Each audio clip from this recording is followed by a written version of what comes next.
Welcome back to BTF and Dubs, OTG. Oh, what's up, Rone? Again, very good to see you. Quick succession. Quick succession, yes. As you will notice, I am still wearing the same t-shirt. I decided to make it look like it's something different by wearing a different cap. I changed that by getting a beer. So, I have a beer as same. well, but I must preface it's not what we want to be sponsored by. It's because my mom had leftover beers. So fair enough. Actually, leftover beers from moms is sometimes the best beers. Let's be real. What can I say? Besides, I do have one of the. I do have a Carlsberg, but I'm going into London and I need to save that for my walk to get to the train station. I specifically have a Carlsberg because A, sponsor us, Carlsberg. We love your beer. But B, Bafana is playing tonight, so I can't get too annihilated before that match. Plus, it's a Sunday. Got work tomorrow. Oh yeah, I forgot about that. Damn work happening in the. Why does work have to happen in the middle of a World Cup? Yeah, what the hell? Give us the month off. Just do it. But just let us have it. We digress. Why is it also interfering with what could possibly, which is a stacked PPV? But again, it's crossing up in the middle of Forbidden Door. This is an AEW card, so we're not gonna lie. Guzzy is not lying when he says this card is stacked. It's a monstrous card. And let's prefix it to the fact of there's some stuff on here where we have no idea. We may not have an idea, so we will just give our opinions. But at the same time, if it does involve someone that hasn't really been showing up or does have a group of wrestlers who haven't really been showing up, yeah, listen, we can't give you much. We can't give you a lot of detail. No, so we haven't done an AEW episode for a minute. Now, we have been keeping up with AEW. The problem is it's life, work, the heat. Not trying to make excuses, we're just trying to let the listeners know that, and the watchers, that there's a lot of stuff that we may have forgotten. I know for a fact I've forgotten a few things. I know for a fact I've forgotten a few things. It's a lot of wrestling to get through. I really enjoy it. And again, you know what? I really am enjoying talking about AEWs, and I'm really enjoying watching it. It's just, because of the way life has been, not talking about it, you do tend to forget. You tend to forget, things. Sure. So apologies on the back of that, and apologies it's taken us so long to get another one out. But we're back. We're back, and hopefully going forward, we want to keep you guys up to date and up and informed. Yeah, and just keep you going on the train with us. 100%. I will say, in our defense though, since Double or Nothing, AEW has been doing some stuff incredibly well. They have been a superior show. Yes. However, they have hit a bit of a lull in terms of the storylines because of the build to Forbidden Door, because it's a cross-promotional thing. Yeah, the storylines do tend to halt a little bit. And it blends weird. Like, it's a weird blend. Because sometimes you'll have what I've seen. Yeah. It's a weird blend of things. So it is like you do get things that we're following. Obviously, like we've got the finals for the Owen Hart Cup and those sorts of things that have been happening. Yes, I have thoughts on the Owen Hart Cup, specifically the women's side, because they've done a little bit of a weird. I'm bringing up on this side real quick, actually. So, I mean, there are things obviously that have relevancy, but at the same time, some stuff that's not. Like you say, I think after Forbidden Door, we'll obviously get more of a controlled environment of storytelling. Yeah, exactly, right? So, let me just try and find this bracket real quick. Like you said, because it's a cross-brand PPV, you're getting all these mixes. I mean, there's one match on there that I am excited to watch. There's two matches on there. There's a few matches that I'm really excited for. Fair enough. There's one that I'm really looking forward to. There's two that I'm genuine, like I will probably be glued to the TV for. Can I guess which one you're looking forward to the most? Yes. Is it Kenny Omega and Zack Sabre Jr.? Absolutely. Yeah, my boy. I see you. Absolutely. That match is going to kick ass. I can't wait for that. Absolutely. It's the one that I am like, that is the one that I'm beelining. I mean, the build. Sorry, I'm got a little bit of shit in my eye. They've done really well with the build in such a short amount of time for Kenny Zack. Oh, yes. We'll get to it, but I'm very excited for that. I'm so excited. For me, it's that match and the Will Ospreay Swerve Strickland, just because those are the two. History. That's what I say. Those are the two that I have, but there are some that are going to those are the two that will have me glued to my TV. 100%. But Team Briscoe versus Team MJF in the steel cage. No. Team DC MJF. DC MJF, yes, of course. Sorry, DC MJF. My bad. Yes. Listen, after Stadium Stampede, that was a hell of a fun match, but that's a Stadium Stampede match. We have a ton of wrestlers who go out and they do shenanigans all across a stadium. This is going to be in a steel cage. Now, how big do you think the steel cage is going to be? Are we turning this into like, is it going to be like an expanded ring? I don't think it is. I genuinely think it's going to be your standard steel cage. Are we going to get like a Survivor Series War Games and incorporate 2 rings and have that as just like, okay, that's the cage? I don't know. I honestly think they're gonna put all 10 dudes in this tiny. Are we gonna get like a ring and a cage and then a ring above the cage so we can have like 2 sets, like old school WCW style? Yeah, that like a little sick. Stacked cage. I hope so. I kind of hope so. Now that'd be awesome. Thing. But whatever. Yeah, I mean, we're really getting ahead of ourselves. All right. So this is why AEW is so much fun. Okay, cool. So, you're gonna obviously have your pre-show. And I think these two matches, according to the very, very, very reliable Wikipedia, says will be on the pre-show.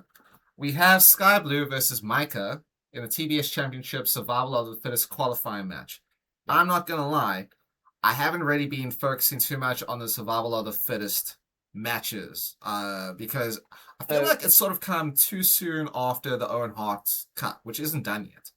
Yeah, but obviously we've known that Willow Nightingale has been out for a while. And she'll be out for because of this injury. Yeah, an extended period.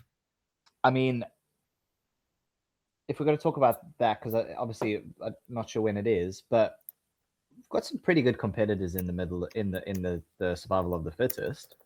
You're going to have that renewed rivalry of Sheeta and Statlander.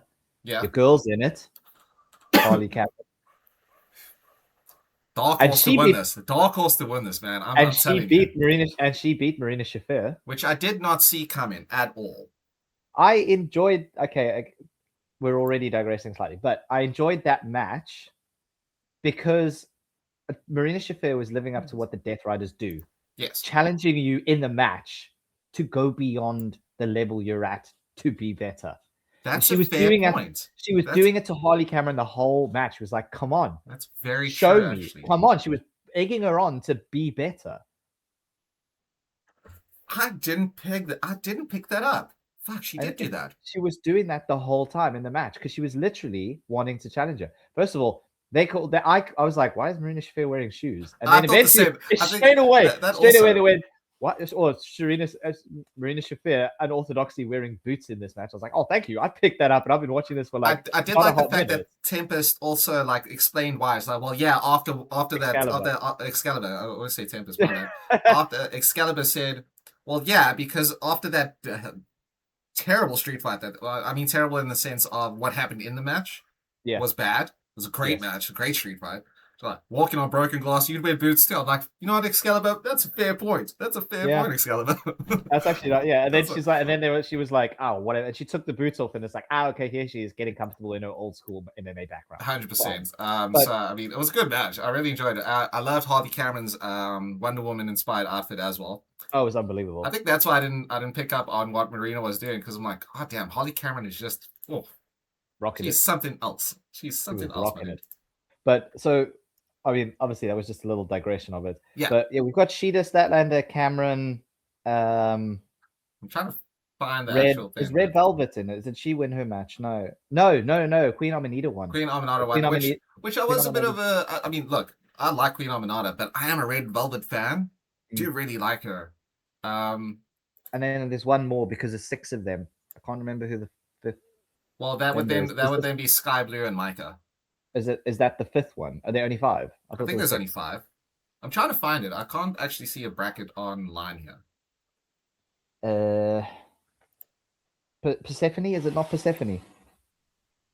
It might be. No, well, she was in the Owen Hart as well. So she beat Julia. I think she beat Julia Hart, and I think Persephone's in it for the last survival, like one of the other Survival of the Fittest. Well, let's see what good old Reddit. Again, it's been a hot minute. It's been so much, but I do remember those 4 being the main 4 in Statlander, Sheeta, Cameron, and Queen Aminata. So AEW has to do better with their website because I can't find it.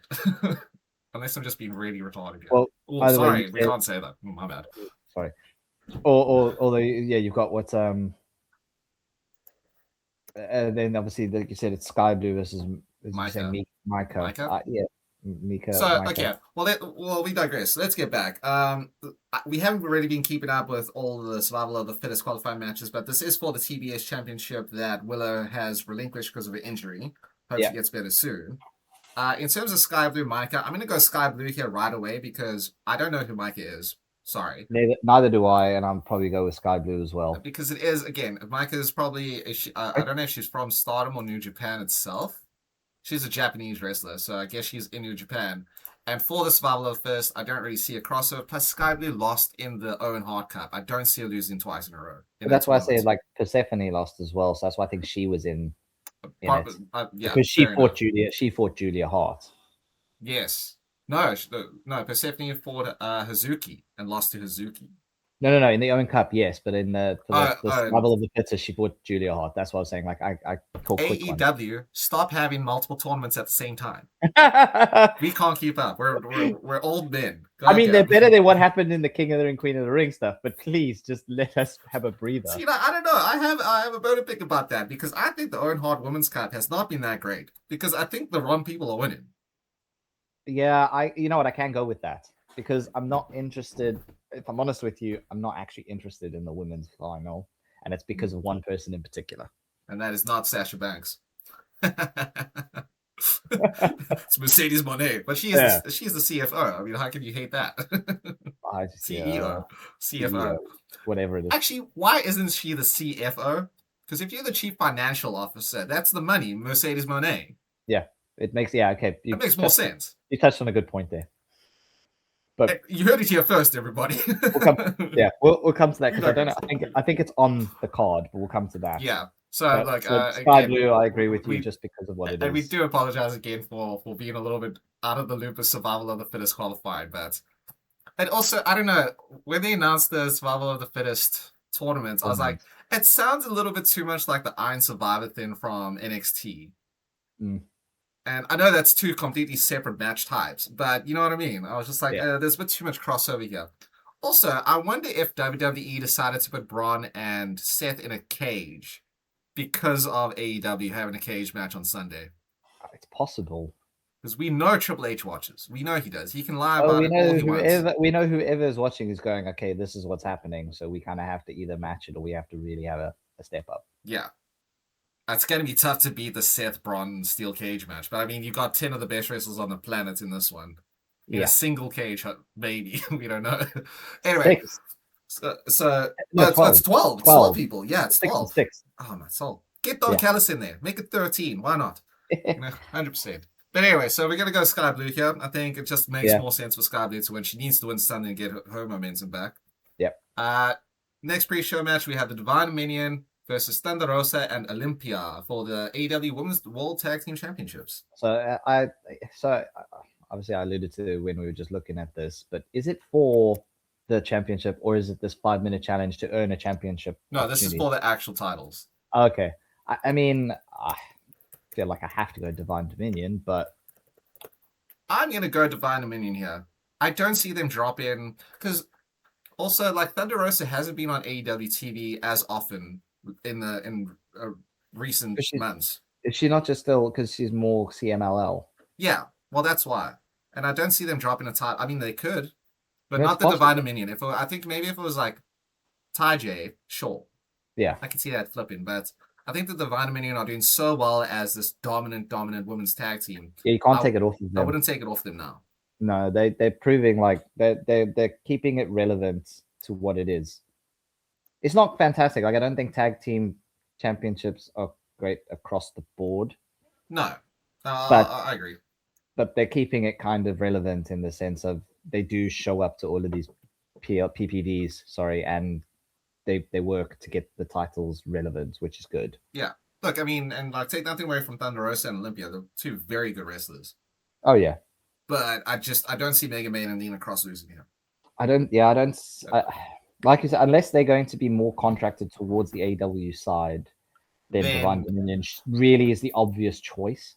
But then also you wouldn't have then that would then be for like that 5-minute qualifier. Like if you beat us or you survive the 5 minutes, then you get a tag shot, not straight tag title shot. Yeah. Because again, based on like Collision and AEW, maybe more has happened sort of on the CMLL side, but there hasn't been a lot of build to this at all. But again, this is what makes AEW so good, because they will have a high package for it, so they will give you a reason. Yeah, and it's again like because you're doing not just 2 brands of cross promotion, you're doing 4. It's really tough because there are going to be wrestlers in this that we've seen appear on AEW. Yeah. But again, we're not entirely too familiar with them. So it's, again, it's still an apology in advance. There might be somewhere we are just like not particularly too informed on a specific wrestler. And it's because of that. So, like, we are wrestling fans and we keep up where we can, but it's a lot, man. It's a ton. I mean, just this week alone, you had 3 hours of Raw, 3 hours of SmackDown, 2 hours of AEW. In fact, wasn't it 3 because they had a collision right after, I think. No, it was just 2 hours of Dynamite, and then I don't know if they had the collision last night. Well, if they did, I didn't watch that one. But then also you got like Forbidden Door, which is it's AEW. They have no issue extending that. This is going to be time. Like 5.5 hours, 4.5 to 5, easy. Yeah, it's going to be long. I mean, Double or Nothing was that was long. That was about four, including the pre-show was 5. Yeah. Yeah.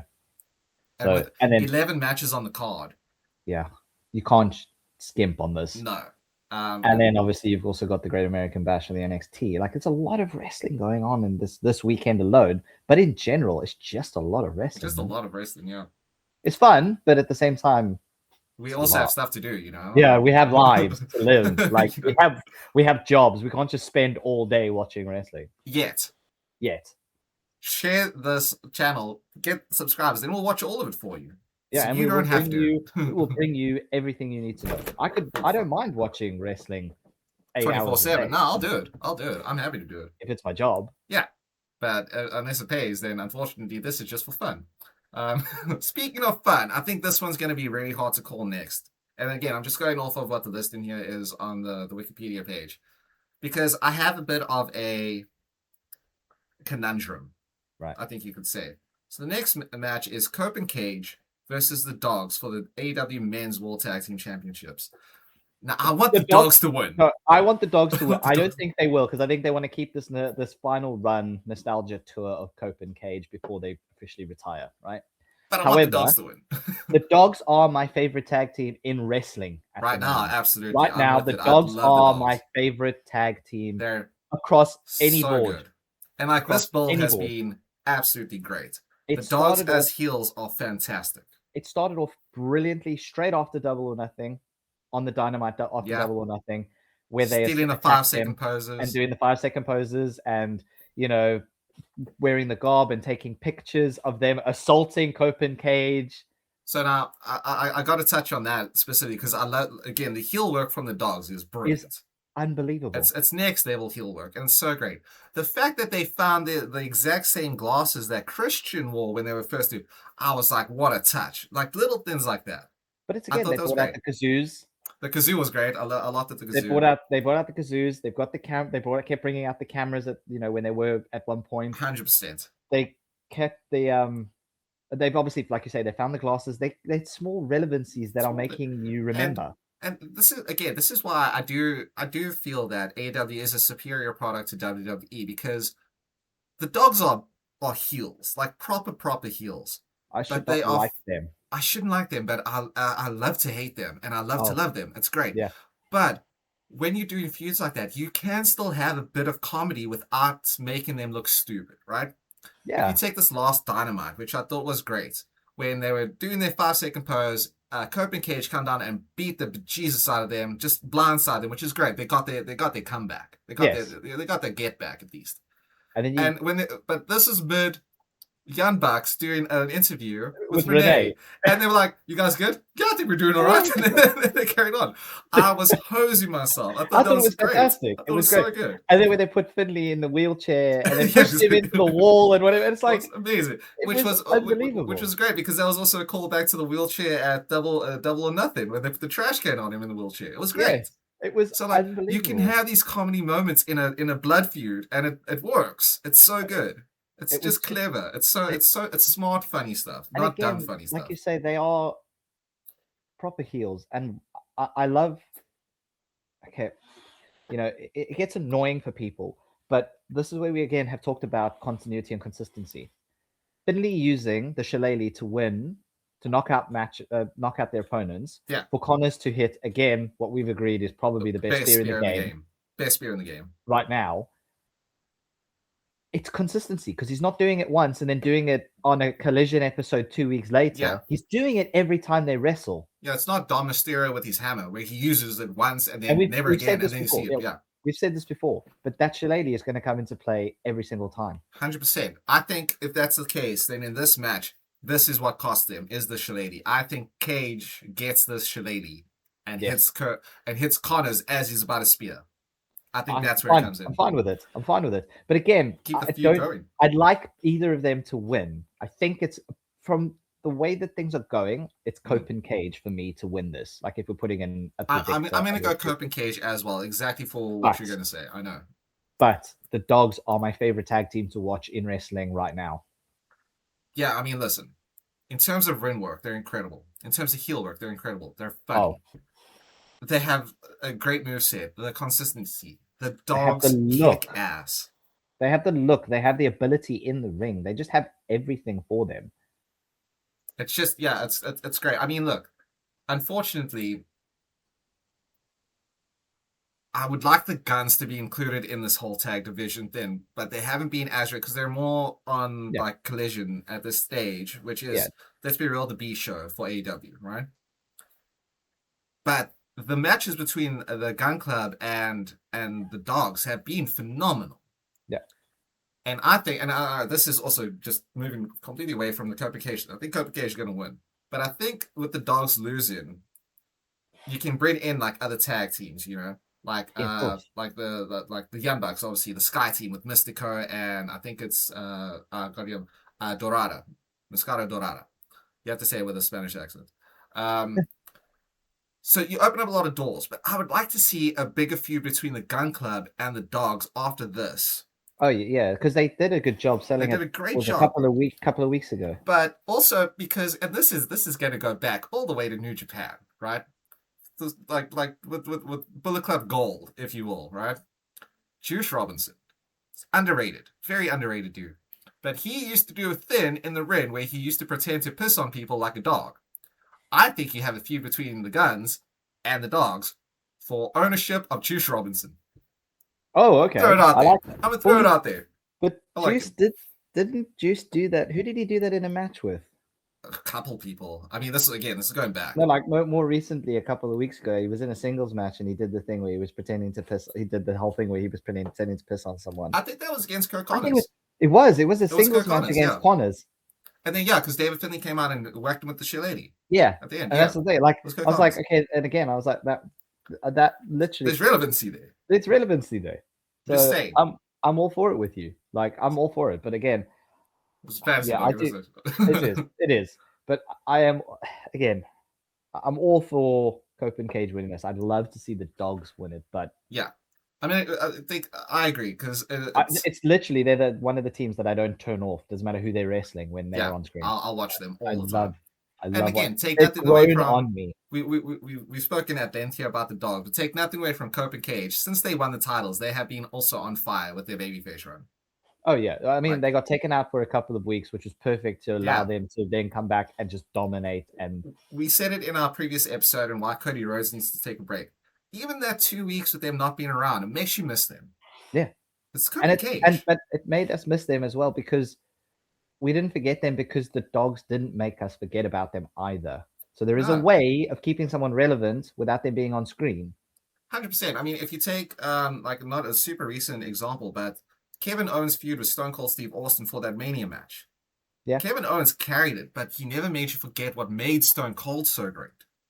Yeah. Because, he was making fun of him and giving him shit about being old and yada, yada, yada. But, I mean, it is Kevin Owens, who's possibly one of the greatest on the mic of all time. Oh, But absolutely. the dogs are doing exactly what he did with Stone Cold. It's like they kept Cope and Cage super relevant because of their shenanigans backstage and their interviews. And it's great. The shirts and, like you said, like the interviews, the shirts, everything. Also, I mean, the dogs have such a good look. You gotta give it to them. They look awesome. No, they look incredible. So good. Anyway, enough fanboy, not over the Yeah, dogs. I'm with that. But yeah, I think Cope and Cage for sure. DFOs? Yeah. Yeah, then we have a 3-way tag team match. Now, if I'm being absolutely honest, I mean, I think this match is gonna kick ass. But I think this is where AEW sort of falters a bit with how long their match cards are and how long their pay-per-views are. Because it doesn't necessarily have to be on this PPV, but I get why they're doing it because of the Forbidden Door crossover. So you have the Young Bucks versus El Sky Team, which is Mystico and Mascara Dorado, versus the Unbound Co., which is Shingo Takagi and it's spelled with a little ubats, Titan.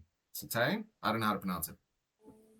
Yeah, okay, sorry. So that's all right. You're gonna have to carry me on this one because I'm not again familiar with. That's the thing, man. I know Mystico and Dorado because CMLL, they're also in Ring of Honor quite a bit.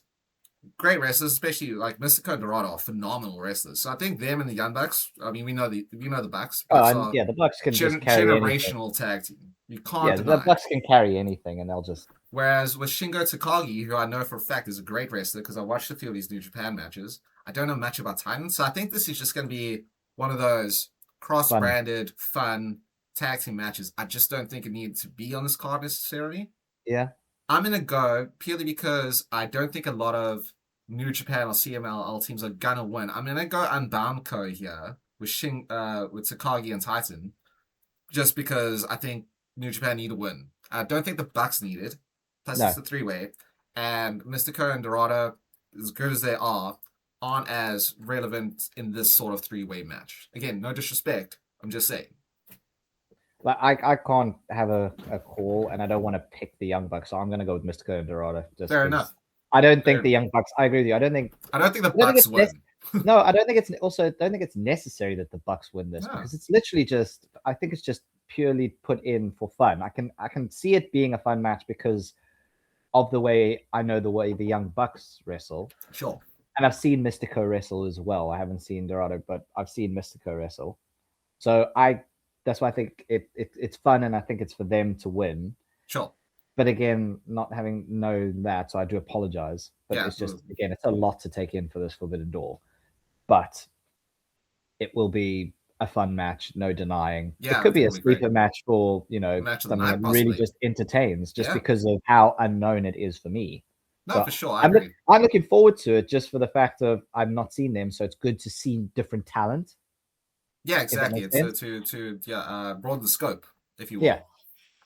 So, like I said, I'll go for CMLL on this one. Fair enough. Well, then we have the singles match for the AEW Continental Championship, which is Jon Moxley versus Bandito. Now, I still personally don't think Jon Moxley's going to lose this. Personally. Same. So I'm immediately just going to pick Mox to win this.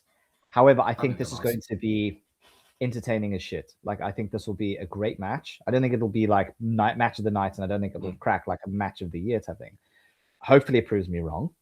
Yeah, I mean, I think it will be an absolutely solid match because Mox is a vet and Bandito is a guy who mixes power with speed and agility. He's got everything. One of the best on the planet right now, honestly. He's unbelievable to watch. And I think the match against Swerve in the qualifier also proved that. That was a great match. God damn, what a match that was. So, yeah, and it proved it. So I think this will be an absolute solid match. I think you'll get the technical side and then you'll get Bandito starting with the technical ability, but he will evolve it into using his agility to try and overcome Mox. I agree. Mox will keep it simple to his technical ground and pound. Sure. I agree. I would also just add on to that, I see Mox winning because Bandito is still Ring of Honor champion. Fair. So it wouldn't make him double champ. Not Fair. Here, anyway. Again, like you said, I think you actually said everything there. I think it's going to be, again, a sleeper match. I think this will be really hard hitting, which is what we want to see, especially in a John Moxley match. Yeah. Hopefully he's fired up from all the things that Bubba Ray Dudley said, douchebag. Yeah. Like, why? Yes. Why? Why? Why? Why? You got to why? Why you got to why? Why? You got to invoke the holy name of John Moxley, son of a bitch. But I think it'll be a good match. I just don't see Bandito winning. I would have probably had maybe Brody King in this Brody match. King, I think, would have been a better choice because then you could have had the technical ability against a proper bruiser. Powerhouse, yeah, like exactly. Like it's not just an enforcer, like he is a bouncer at like. And we saw recently he can still do a bit of a cruiserweight moves, bouncing off the ropes and doing springboards and shit. And you're like, that was Brody great. King actually, is like 300 pounds, 350. He shouldn't be doing this shit. Yeah, he did an Arabian moonsault into the ring. That was well. It was well. You're supposed to do this at 300, 320 pounds or whatever he is. Because, and like, we don't have a bone pick, especially when it comes to like the bigger wrestlers like that in WWE, because they always say like, oh, the athleticism, like, yeah, they are athletic. Take nothing away from them, but you hype it up too much. But then you get like AEW, and you have a guy like Brody King doing moonsaults off the top rope, like springboard moonsaults into the ring. That's a different level. I mean, this is Keith Lee level of how does he do it? You know what I mean? It's true. It's insane. So I would have probably had Brody King in this match rather than Bandito. But again, I mean, Bandito, one of the best on planet. John Moxley is John Moxley. It's not going to disappoint at all. No, I think it'll be really good. But I think we're going John Moxley here. Yeah. Then we have a New Japan versus AEW match for the IWGP Global Heavyweight Championship, which is champion Shota Umino versus Pac. Shota wins. Yeah, I don't know a lot about this one. I don't think they'll cross brand it because I know like Andrade's got one of the titles for New Japan. I mean, they do tend to do that. They do tend to switch it across. That. But I don't see the Death Riders like having a clean sweep here with the matches they're in. No, I don't see that either. Trust, like I'm not. It's not like Double or Nothing where I saw that happening. Yeah. Like in, I mean, again, Mystic Meg, whatever. But I would also say like, and again, apologies because we don't keep up with a lot of New Japan stuff. I can only assume that Shota is like an incredible like athletic sort of high flyer because that's why you'd have Pac in there as well because he's the man that gravity forgot. Well, again, it's a weird one because Pac lately, since I've been watching, it's been more on the Mox side of fighting rather than the aerial ability. Stuff, He still does his Black Arrow and stuff. We know which we know he can still do, and he's still capable of doing it. But so it might be the match where he brings that out and he reverts to type. I mean, I just picked on Shota Umino's picture, and I mean, he's a big motherfucker. He's a big dude.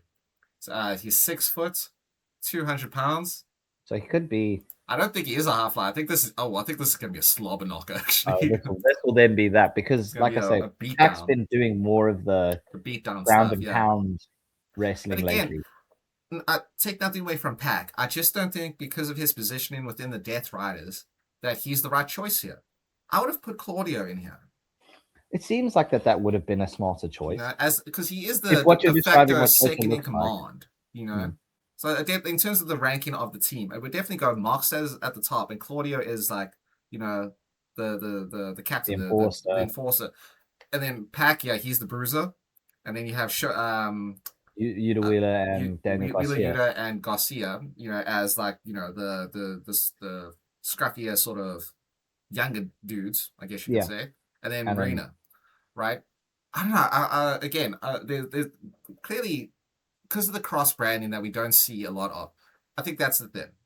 Sorry, I know I'm sort of jumping around here. No. But they haven't really shown much, at least not from what I've seen on the AEW side of things, why Pac is wrestling against Shota. And the reason I say Claudio would be a better fit here is purely because of the fact that you see Claudio a lot more on AEW TV, so we know what he's more capable of in big matches. You know what I mean? Because don't forget, Claudio's the only one in the Death Riders who's actually beaten John Moxley. Even Daniel Bryan never beat John Moxley. Fair. Bryan Danielson, sorry. Fair. I obviously good to know these things because I wasn't aware. So again, I think this match is going to be a slobber knocker. I think it's going to be great because it'll be New Japan, like you say, who wins. New Japan strong style. It's going to be dope. But again, can't say it enough. We just can't keep up with all of it. So because this is not like. So the thing is, what I've noticed as well, they do because obviously they work with Ring of Honor and New Japan and everything. In the sense of the way TNA works with WWE, but more TNA NXT. Yeah. WWE wants to put, and actually looking at it now, WWE and AAA, they're putting more of the WWE stars in the limelight by having titles. Whereas for AEW, New Japan, Ring of Honor, it feels like those that are contracted to those companies tend to keep the title more. Yeah. I'm not saying that they don't, but if they tend to keep it more because you do see others like Andrade's got one of the IWGP yes, sure, titles, but most of the others tend to be with those wrestlers from it because Athena's the Ring of Honor Women's Champion or whatever has been for so long, but if she challenged forever champion, but if she went against Harley Cameron, you wouldn't say Harley Cameron would win. If she went against Chris Statlander, you wouldn't say Chris Statlander would win. But there's a possibility. But there is a possibility that they would do that. Yeah, for sure. Whereas when you look at WWE, you had Trick Williams as TNA champion, like that. Really, like RIP. What's his name? Santino? No, not Santino. You know what I'm talking about. Because I'm just saying I wouldn't see them changing this. I think if they had, I don't want to say Forbidden Door 2 like right away, you know what I mean? But like if they had like this pay-per-view and then like a secondary like one later on like in the July, then I could see it's like flipping hands because you want those eyes, but because you're not gonna double down on it. Yeah. That's why you wouldn't switch the title here. And it's a one like I said, it's a once off every year doing the Forbidden Door one. It's more for fantasy booking than really title changes and things like that. Exactly. So, and again, I think, because again, like, I mean, this comes down to like why the invasion didn't work, right? And I mean, I was talking obviously years ago. That was like the big first cross promotional thing, even though WWE owned all three. But because of how it's structured, you can't have your dudes lose more. You know what I mean? Yeah. But in this, so like you, as New Japan, you wouldn't want to send all your wrestlers there and have them lose all the matches to the AEW guys. Yeah. Because you got to keep your promotion strong. Yeah, so you need to have Shota wins because Pac doesn't need it. Yeah, he's more involved in what the Death Riders are and what's he going to do. If he wins his title, is he going to spend more time in New Japan and then he's away from the Death Riders, but he plays a vital role for the Death Riders? He could do that, but I just don't see it being like that, you know? I don't either. And like you say, it's more about each company. There's matches where the relevancy is more towards the company that has the champion. But in a match like the Young Bucks one, that's just a fun match. Anyone can win it. Yeah, there's no stakes for the Young Bucks right now because they're not chasing a title or anything. Yeah, so you're not looking at that one. Could literally just be like, who should win this for the fun of it, but let's put on a show. For sure. Well, I think in that case, I mean, I'm gonna go Shota here. He is the champ. I'm gonna stick with Shota. I mean, for your reasoning, I don't think I would pick Pac either. But I did this before. I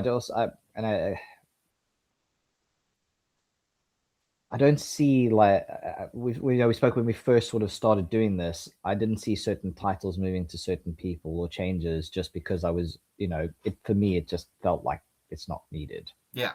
Whereas this going into some of these matches, fair few, I'll say, not being too familiar, like knowing but not being too familiar with a lot of the wrestlers or the companies and things like that. Yeah, for sure.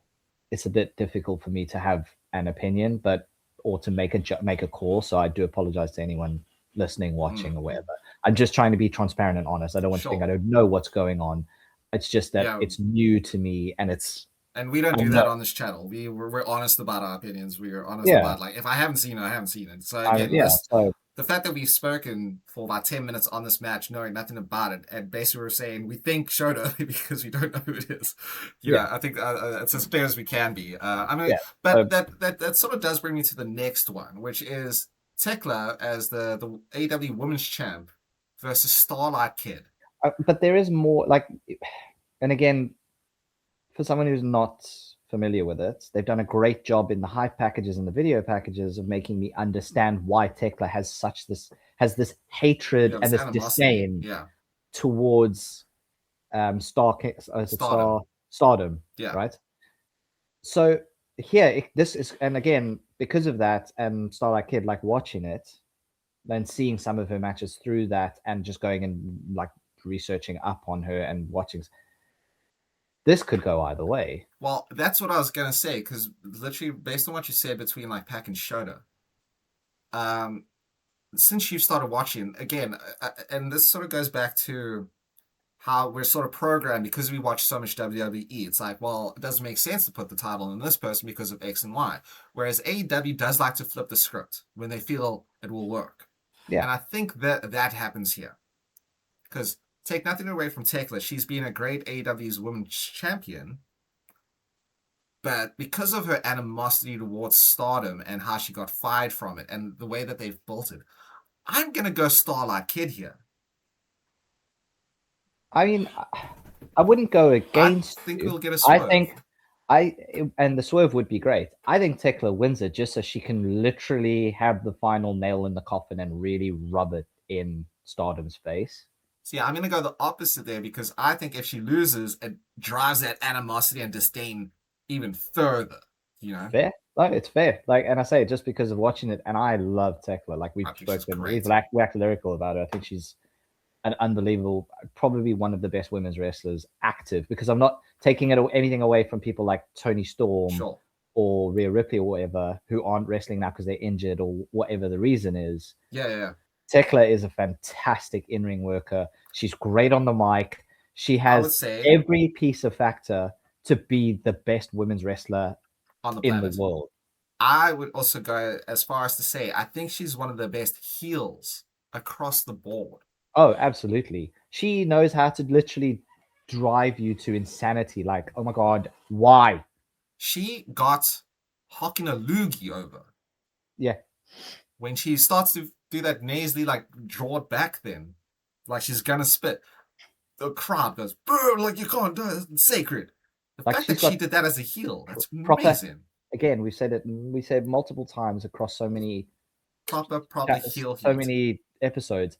It's proper heel heat. It's not hatred heat. And this goes back to what I was saying with the dogs. Because yes, she's a despicable heel, but she's also kind of funny. She makes me laugh all the time. But like not in a way that I'm like, oh, she's a face. I'm like, that dastardly heel.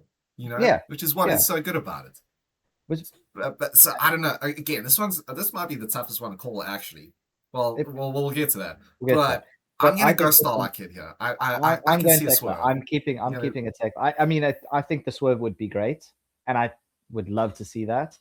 I just think Tekla wins this, and I don't. Simply one, I'm not seeing enough of Starlight Kid, but I do understand the animosity and the hatred and the disdain that Tekla has because of how great the video packages and the hype packages have been. But I also think it's just if she wins, it really just. Okay, I said puts the nail in the coffin. It just really shows of why she'll be driving this up the wall going, this is why you shouldn't have fired me. Like, this is why I am the best. I proved, and I'm now proving I'm the AEW Women's Champion. I've just beaten one of your best wrestlers. Yeah, because Starlight Kid, I mean, if you've never seen far beneath me. If you've never seen a Starlight Kid match, just watch any of them. They are good. She is listen, Stardom gave us Asuka. Stardom gave us Kairi Sane. Stardom gave us Io Sky. Stardom gave us Julia. Stardom is giving us Micah. You know, there's so many. Yeah. Starlight Kid, you got to put up there. But again, like I love the fact they're on two different ends of the same spectrum here in terms of why you think Tekla will win. I'm like the exact opposite. I think she'll lose because of that. I think that's great. Perfect. I think that's great. So this is one of the times where Forbidden Door absolutely nails it. Like you couldn't have chosen two better people right now to do it. And again, the hype package that they put together for Tekla and Starlight about the animosity, it's been so good. If you haven't watched any New Japan or Stardom or anything like that, you understand where she's coming from, which again, is phenomenal. That's why you need more hype packages and stuff. Give us a reason to care, and they're doing it very well. So I'm very happy. I'm This might, again, I think we've said it about 4 or 5 times. This might be sleeper match of the night, actually. This could be fantastic. But then we get to one match that I'm really not looking forward to, and that is the Women's Owen Hart Cup final, which between Mercedes Moné and Maya Wald. Yeah, and again, I've got no investment in this match. Yeah, I mean, we spoke about it at length. First of all, yeah, Athena was on this like almost 80, 90, whatever it was, unbeaten streak, and then she lost to Maya Wald. I get it; she's like her protege type thing. She taught her everything. And you did great work. You did great work in when she beat her, she hugged her, and then she joined in on the beatdown, right? Yes. So you did great work in making Athena remain the heel that she is. Yeah, because she has a lot of history with Mercedes, so it also made a lot of sense in that sense. But even so, even if Athena had gone through to final, I'm just not interested in this because I don't see where you're going. Well, I can see it going basically in one way, to be honest. Mercedes wins, but because Maya Wald beat Athena, Athena goes after the Ring of Honor Championship.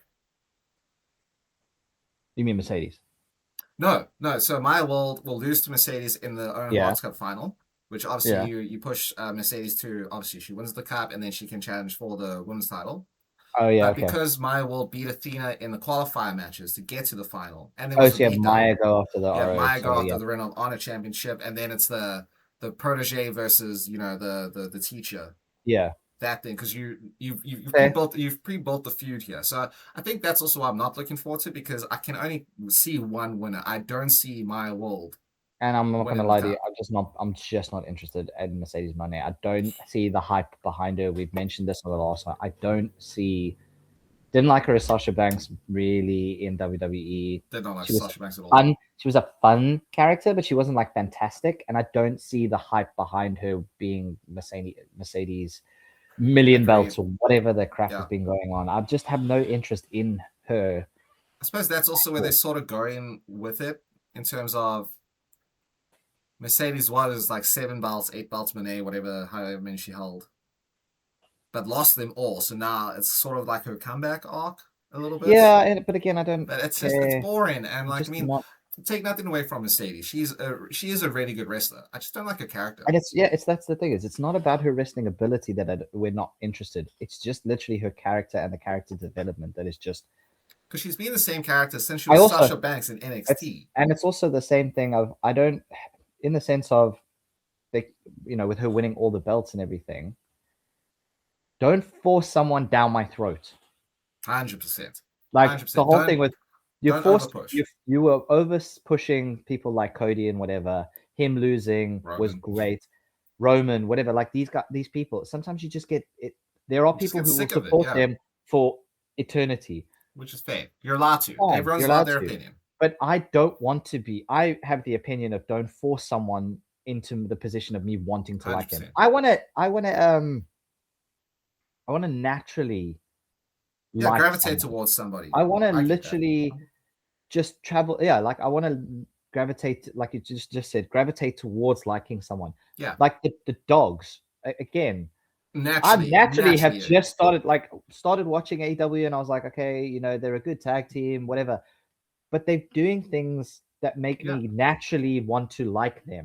When the dogs came into AEW, I didn't know who they were. I know the name David Finlay. And I know he was leader of Bullet Club for a little bit, which was really funny when I think it was the Young Bucks made fun of him for being like the leader for like a week or so, the worst leader of all time. But I had zero investment in them. I was like, who are the dogs? Yeah. Why are they called the dogs? I think that's a dumb name. Now I'm like, the dogs. You know what I mean? Yeah. I'm ready for it. And again, like this is it. It's natural progression of how you like or don't like someone. Like an Obafemi, right? I didn't watch a lot of NXT after Black and Gold. I have watched a few Obafemi matches. I'm like, I get it. It's fine. Yeah. But when he got on the main roster and was like, actually, this dude has something. Yeah. And then he started wrecking fools. I'm like, damn, Obafemi. Yeah. It's like, just stop pushing people down our throats. Like you said.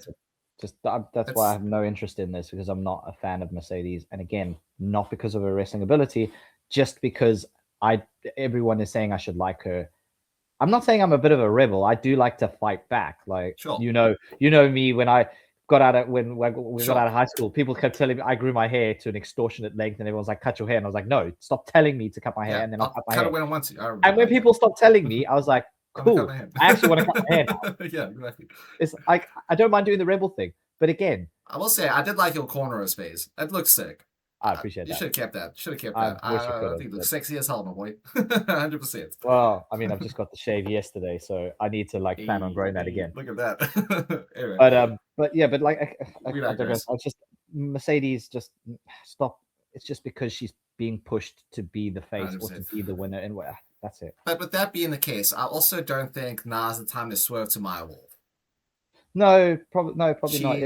Because she's on Ring of Honor. I don't know who she is. I don't know. Okay, I mean, that's again nothing against her as a wrestling character or anything like that, but I'm not invested in it enough for her to win a main AEW tournament and then push her that way.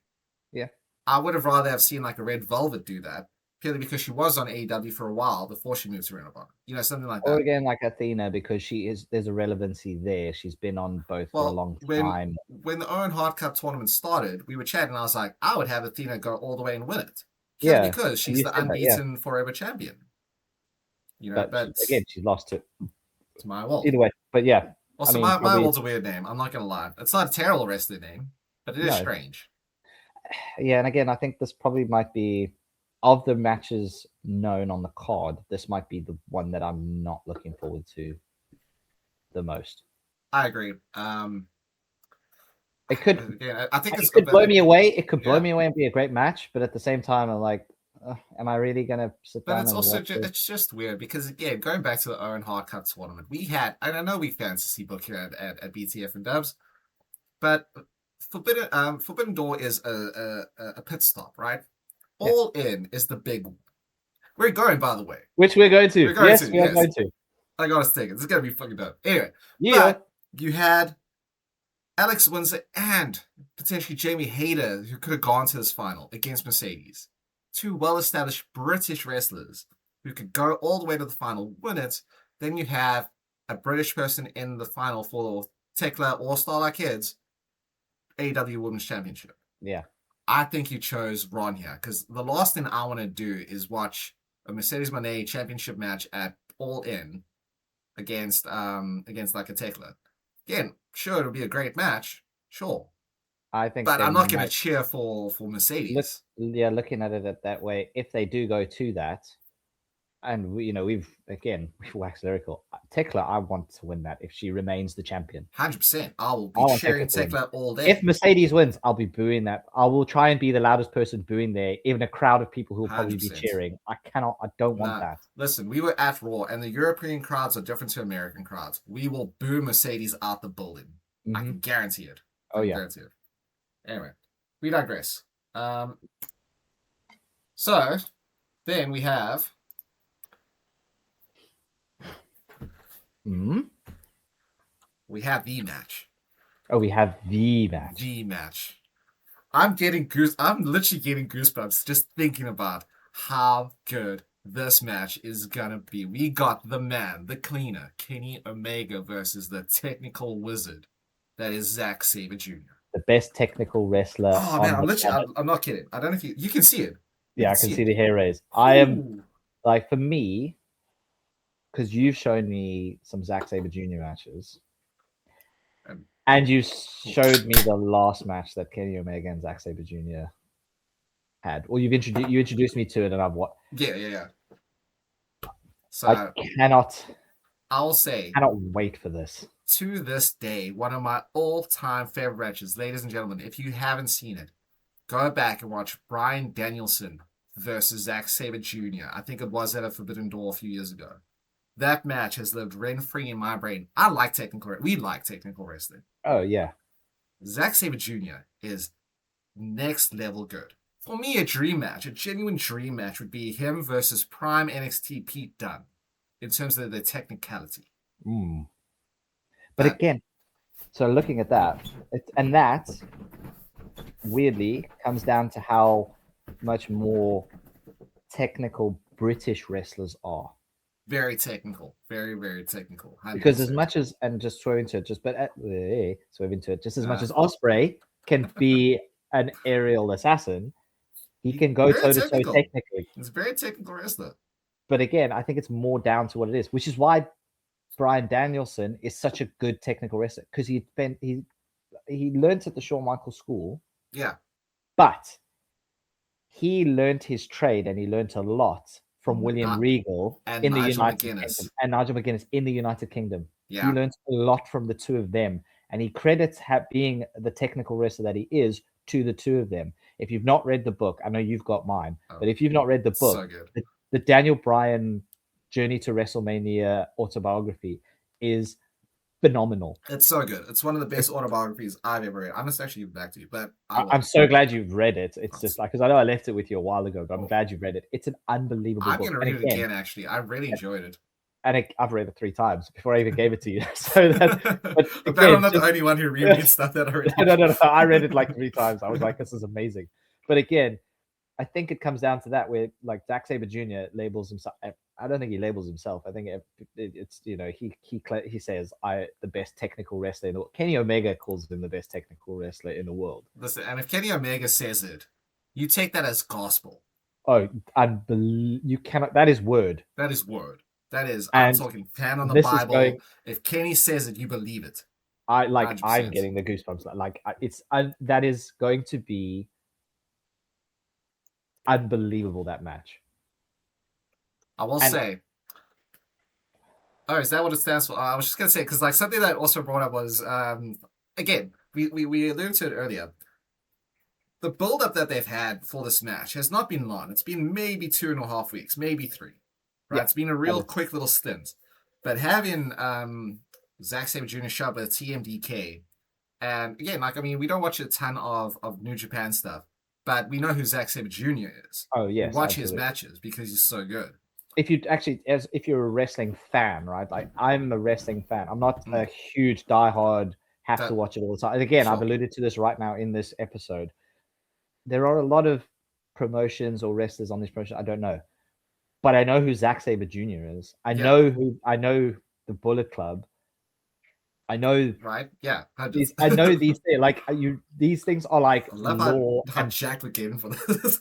But these things are like a law, and these things are like if you want to know wrestling, you have to know this. Yes, 100%. Basically, 100%. I don't need to know every single wrestler in Ring of Honor or on CMLL or in Stardom or New Japan, but to understand the best of wrestling, you have to know these specific people around 100%. So like there was a video I saw the other day. I'm a big anime fan, right? You know this. Some of the listeners know this.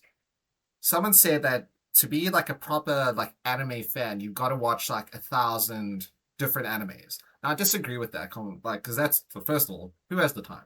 But he's kind of half right. That person was half right, in the sense that you do have to watch a certain number of them to genuinely understand like the nuances and the differences between them. Because just like wrestling, you have different match styles, you have different wrestler styles, you have different people, you have different characters. Yeah. As wrestling fans, I'm not saying you have to watch a certain number of matches to like fully understand it, but there are certain wrestlers you got to watch at least once. Yeah. And again, if you're only watching WWE, you are attuned to WWE style of wrestling. Yes. Like we said, they kind of program you into a certain way of thinking. Because if Zack Sabre Jr. turned up on WWE, people would hate him. Because of the way that he wrestles. But if you actually appreciate wrestling and you watch it across the board, you don't have to watch every single promotion, but if you watch it across the board, he is one of the best wrestlers in the world. WWE fans will go, it's Roman Reigns, it's Seth Rollins, whatever. Yeah. Disagree. Completely disagree. I mean, we've spoken about it at length. A guy like Roman Reigns wouldn't crack our top 100 best wrestlers. He's a great wrestler. Very good wrestler. But he's not where he's not at the level of the people. And again, I don't think it's to say it's AEW has a better product or the better wrestlers and whatever. But he is not at the same level as people like Kenny Omega, Zack Sabre Jr., Hangman Adam Page, Will Ospreay, Adam Cole. He's not on these levels. AJ Styles is one of the few who went from New Japan to WWE. Well, I was actually going to bring that up because that's also why they bring a lot of people from like New Japan or TNA into NXT first, because the NXT crowd is like us. They appreciate wrestling. They appreciate wrestling, so they'll watch New Japan and they'll watch the Zack Sabre Jr. match. I mean, Evil. Look at Evil's there now, but he's got a fucked up name. I can't even think of what it is. But that's exactly what I'm saying. AJ Styles is one of the very few people who went straight from TNA and New Japan onto the main roster. Mm-hmm. But you can't do that with, like, everyone says, oh yeah, Shinsuke Nakamura was super over in New Japan, so when he came to NXT, of course the crowd loved it. If he went straight to the main roster, a lot people of the WWE crowd not hated him, but he would have been lost. They would have been lost. They would have been like, because you brought him into the NXT circle and people knew, oh shit, it's Shinsuke Nakamura, the Shinsuke who faced AJ Styles at Wrestle Kingdom. That Shinsuke. He got over there before he got over on the main roster. Yeah. And this is the whole point of this Kenny Omega Zack Sabre Jr. match, is it's two of the best wrestlers in the world. Just having one going to be an absolute banger of a match. I'm going to call it now. I think this will be match of maybe, but I think one of the matches of the year. Listen, the bar was set with Takeshita Okada, and again, it's triple threats. But again, Takeshita Okada, two who came from New Japan. New Japan, right? Yeah, done it right. Came over and people absolutely. And again, that was match of the year so far.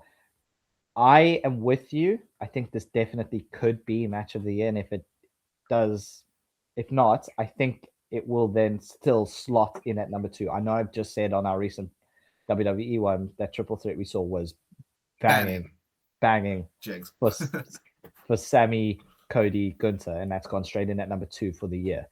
This could blow it out the water. This could blow everything out the water and make that look like child's play. And that's also, I mean, we digressed quite a bit here. But just going back to how the build is for it, I thought they've done such a great job because, again, we've watched Zack Sabre Jr. matches, but I don't know he was in a stable called TMDK because we don't watch the New Japan product fully. So when they were like, I think it was Ken was like, no one knows what TMDK means. I was like, that's facts. I don't know what that means. What does it mean? And I Googled it now. Do you know what it means? The Mighty Don't Kneel.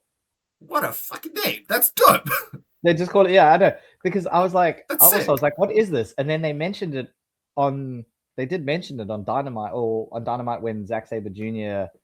showed up. And he's Cody's, and they were like, oh, he's here with TMDK, the Mighty Don't Kneel. And I was like, TMDK makes it sound like a game, like a shitty child's play. Yeah. The Mighty Don't Kneel slaps. That's hard. Use that. Don't use TMDK. Don't shorthand TMDK. The Mighty Don't Kneel. That slaps as a name. Bruh, I got goosebumps for that as well. TMDK it makes it sound like a cheap version of Donkey Kong, and I hate that. Yeah, it's like trademark Donkey Kong. Sure, it's just literally a cheap. It sounds like that. The Mighty Don't Kneel. It's like you don't call Bullet Club BC. No, because it's Bullet Club. Call it Bullet Club because that goes hard. Bullet Club. It slaps proper, and when you hear Bullet Club, you know Bullet Club. Yeah, exactly. If I keep hearing the Mighty Don't Kneel, I know it's the Mighty Don't Kneel. I'm hyped for that. I'm hyped for the Mighty Don't Kneel. That's a sick name. I had no idea. But again, we're digressing. Still. So, but like you said, who do we got? Who do we got here? We haven't even started giving a prediction. Man, my gut tells me Zach. My gut tells me Zach as well. But Kenny needs this win. Logic tells me it's Kenny Omega, but my gut tells me Zack Sabre Jr. is going to win this. I think Kenny needs the win more than Zach. Yes. But my gut is telling me for a while, and like he didn't win his championship match against MJF, And he was out for a while, and then he came back to Stadium Stampede, and he looked great. He's looked really. I know they've kind of been squash matches, but he's looked great in his matches that he's wrestled on Dynamite / Collision, whatever he's been on. He's looked really good in these matches. Yeah, well, that's the thing. At the same time, like you said, they built this hype up really quickly with Zack Sabre Jr. and the Mighty Don't Kneel when he wrestled Jack Perry. Yeah, I was astounded because Jack Perry, he's a fun wrestler. Yeah, like who doesn't like Jack? He made Jack Perry look like $1 million. I'm so more invested in Jack Perry because of the way Zack Sabre Jr. made him look. That's what makes and that's makes Zach nothing so good as against well. Jack Perry at all. It's literally to say, first of all, Jack Perry sold the way that you're supposed to sell. $1 million. He wasn't overselling, and he wasn't reacting in a way of like, oh, it's nothing. He was putting on a show, like that would be worthy of an Oscar. He was unbelievable in that. Thank you. 100%. That's the selling I was hoping for from Jey Uso in the Over-Femi match. Fair, which I can understand. You know? But because Zack Sabre Jr. is so much more technical, Perry made him also look like $1 million. As much as he made Jack Perry look like $1 million in the way that they wrestled. Yeah, like 80% it was Zack Sabre Jr. dominating that match. 100%. 100% he dominated. But he also got under the skin. But that's the thing, because, like you said, we like Jack Perry. I love Jack Perry. He's one of the pillars of AEW. I will still stand by that. I think, well, if not him, Britt Baker, but she's not around. Whatever. Jack's a good wrestler. I like watching him wrestle. Yeah. I don't really cheer for him when he rallies back. I just like to see him. I just like to see him wrestle. Whereas in the Zack Sabre Jr. match, I was rooting for this dude. I'm like, come on, Jack, you're busted. Go on, son. The thing is, Zack Sabre Jr. does that as well. Like he also makes you love watching his matches, but he also makes you fucking hate him at the same time. And look, we're not gonna just glaze Zack Sabre Jr. Let's be absolutely real about it. Technical wrestling is not for everybody. No, but because a lot of the people, when they watch it, I'm a spot guy. I like spots. Oh yeah, I do. Yes. Who doesn't, right? Sometimes you can get those technical matches, like when you watch like Kyle O'Reilly versus John Moxley. What a match, right? I know for a fact a lot of people would get bored with that sort of thing. And Zack Sabre Jr., because he's so technical, that can turn a lot of people off. I'm just saying, give it a chance. It's amazing. It's incredible. It's so once you get like, oh damn, this is why it's happening. He's not slowing the match down. No. He's being cerebral about it. It's working. It's that whole thing where people say working the body part. He works the body part. And I mean, I've never and that's what you should be doing. You targeted an area that you weaken that literally will be the detriment of your opponent. Because you can go in and you can hit someone you can do forearm to the face or punches or whatever a million times or whatever. Yeah. But until you work on an area that's supposed to weaken the person so they can't kick out or it's so much pain that they have to tap out. That's it. It becomes pointless, which is what WWE has done. They've made it pointless. Yeah. Unless someone does what exactly like Asuka did, where she lands and she jars her knee and then someone works on the knee because they see that vulnerability. You don't always have to do that, which is what Zack Sabre Jr. does. He'll just go, I'm going to target the shoulder this time. Yeah. And he will work on moves targeting the shoulder. And you're like, oh my God, this is unbelievable. It's intelligence on a different level. I'm so glad you said on a different level, because not only will he work on your shoulder, if it's not working for him, he'll flip and do your knee right away. Whatever. He'll realize mid-match it's not working, and he tells you that story. He's good. He's just so good. Again, he's just so good. But again, it's so difficult. Like you say, Kenny needs the win. I think Kenny will win. But my heart, like genuine gut and heart are saying Zack Sabre Jr. is going to win this. I'm saying, but my mind's telling me no. But his body's going to break. Oh, I'm going Zack here. I'm going to go Zack.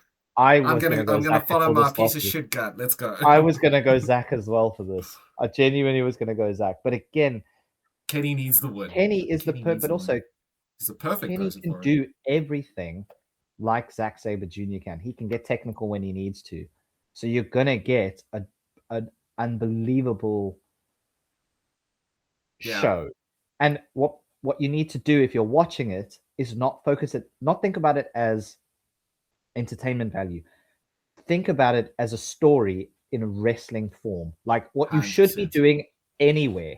So you need to think about it as a story in wrestling. It's like it's a story in art. That's the thing. It is, because it is art. That's what wrestling's all about, right? One of the worst people on the planet, Jim Cornette, said it kind of perfectly, actually. So if you see a big guy and a little guy, and the big guy's waiting on the little guy, right? You're like, well, this big guy's going to beat the shit out of him, but that's where wrestling comes in, because if the little guy gets a whack in, or you start to root for the little guy, and then he actually wins, That's wrestling. That's what it's about. Okay, that some of the matches are predetermined. It's fine, whatever. What you got to realize, like you say, Ngazi, in this match, they're not going to go in and just have a banner of a match. They're going to tell a story. This is an art form. And that's why it's going to be. Kenny Omega has had diverticulitis. He was off TV. Zack Sabre Jr. is going to exploit that hard. He's going to go after his gut. And let me tell you something about technical wrestling here. You think it's the ankle or the knee or the shoulder. Zack Sabre Jr. is going to find the most creative way to rip him in half. He will. You think you make his body bend in a motion that you just didn't think was humanly possible. You'll watch AJ Lee do her Black Widow sort of muffler stretch, right? Yeah. Zack Sabre Jr. is going to contort himself in 7 different ways to not only make it look like a Black Widow, it's going to make him look like he has 9 arms, 8 arms, however many a spider has, 8 arms. Yeah. It's going to be great. That's the thing. But you're going to root for Kenny. I also in this technical minefield, Kenny is the underdog here. He really is, actually, looking at it. He's the little guy who is facing the bigger dude here in terms of technical I also wrestling. think so it goes 2 ways as well, because Kenny's like, I don't need to beat you. You have to beat me. You need to beat me. Kenny does love that story beat because he's done it also with MJF and Will Ospreay, but he's not. Every time he does it, I'm like, he's so right. but it's true. It's true. That's the thing. It's like we said it earlier. If Kenny says it, it's got to be true. It's literally hand on like the wrestling Bible. It's when Kenny says something, word. It's word. That's word. But at the same, like again, it's like I don't need to beat you. You need to beat me. You haven't beaten me. Prove you're better than me. I was New Japan Pro Wrestling. I was IWGP champion long before you were. You gotta beat me, Zach. Sit down, child. I'm gonna make the mighty kneel. Oh, I'm hyped. I'm so hyped for this match. Goddamn. I'm really excited. So good. Listen, I'm gonna go Zach here. I was gonna go Zach before it started as well, but I would love it. Just the match itself. Honestly, irrespective of the outcome. Whoever wins, it's gonna be. I don't mind either winning. I don't mind other winning. Just for the predictions part, I'm gonna go Zach here. It doesn't matter who wins this match. It really doesn't. A must-see match. 100%. That should be the main event. Anyway, but next up, we've still got 2 matches on the card. Oh Jesus! Next up, so we have the men's Owen Hart Cup final for the men's. Obviously, the winner here receiving the AEW World Championship match at All In. It's Will Ospreay versus Swerve Strickland. Now, this is so tough. It is. Now, for the fact of home ground at All In, I'm going to say Will Ospreay wins this. However, again, these last 3 matches, if these are the last 3 matches that you put that are on the card, right? Like we've run through everything else. Yeah. Again, this can be an absolute firecracker of a match.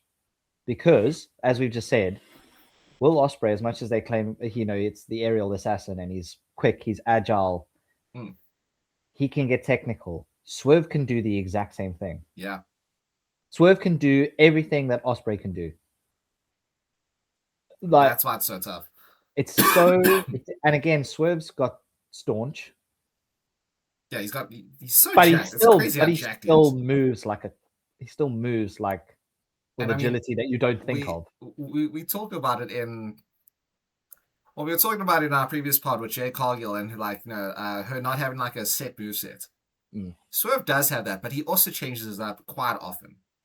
But I will say in his movesets, like take nothing away from Will Ospreay, the Hidden Blade, sick finisher, right? Yep. His Stormbreaker, sick finisher. I'd really dig it. Tiger Driver, he's got these. But Swerve's house call has to be the most deadly thing on the planet. When he hits it clean. I genuinely think that those two moves don't exist in WWE because they think it's too dangerous. However, the 2 of them can do them. Like they banned Randy's punt because of how dangerous it was. The Hidden Blade and the house call look fucking dangerous. Yeah, because the house call is not like a super kick. It's a kick to the side of the head or the back. Like downwards. It's a proper problem. Like if he messes that up, he will kick your head off. Literally. The hidden blade is literally back of the head, elbow. Dangerous. But it's one way or the other. It's to the front or to the back, right? So Will Ospreay uses it in both formats. Yes. But they are on par with being the same type of move. And I mean, like you say, it's the house call is deadly, man. Deadly. But it's the hidden blade is as deadly as the house call is. Which they should be. That's just why you don't see wrestlers doing these in WWE, because they obviously are all for the. I'm good with the protection and welfare of the wrestlers. Yeah. But if they're doing it in AEW and in New Japan and whatever, and it's not actually causing a problem because they know the safe way to do it, it means that WWE wrestlers don't know the safe way to do specific moves. Yeah, no, because they're very much taught because it's not for everyone to do. But that's what I'm saying about the movesets. Like in WWE, you're taught a moveset. This is your moveset. Yeah. Whereas in WWE, with a guy like Swerve Strickland, who has set moves, doesn't have a move set. Yeah. I can see him doing a moonsault out of nowhere just because he can. Yeah. Will Ospreay is the same. Right? Well, I don't know. But you also don't need to build up. You don't need to build up for a switch, for a hidden blade or a house call. Well, yeah, because they're out of nowhere, right? And that's a great finisher. And again, think about when Swerve fought Bandito. Yeah. He had him on his shoulders and he hit the house call while he was standing on his shoulders. Like, it's literally crazy. Don't put me in that position. Because I'll put him in a position. Yeah.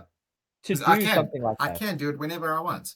I think that's what makes Swerve so deadly in this. So, and again, this is why it makes it so hard to call, because obviously with All In coming up, you kind of want to see Will Ospreay, homegrown advantage. He's the hometown hero, right? I don't think but you need Swerve, to this is kind of like the Kenny Zach thing, because Swerve kind of needs this one more than Will does, and he has a lot more animosity in the build up to this. So, just for a bit of context, Swerve and Ospreay were a tag team for a little bit because they were trying to take down the Death Riders. Right. They kind of did. After him and Adam Page won, they helped him.